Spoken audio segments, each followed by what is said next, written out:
और हरम के लिए के नाम से अल्लाह रब्बुल आलमीन ने या शरीयत ने जिसे जाना है उन दो शहरों के बारे में अल्लाह रब्बुल आलमीन ने कसम खाई है, वहादल बलदिल अमीन।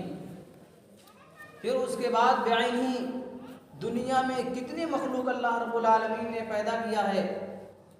हम और आप अगर शुमार करना चाहें तो ये मुश्किल और बहुत बड़ी चीज़ हो जाएगी कि अल्लाह रब्बुल आलमीन ने हर जानवर को या हर चीज़ को जो अल्लाह रब्बुल आलमीन ने मखलूक की सूरत में पैदा किया है वो सारे के सारे अल्लाह रब्बुल आलमीन के मखलूक हैं। लेकिन उन मखलूक़ात में सबसे ज़्यादा जिस्मानी ढांचे के एतबार से,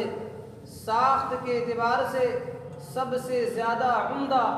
और अहसन सूरत में अल्लाह रब्बुल आलमीन ने किसी को पैदा किया है तो इंसान है।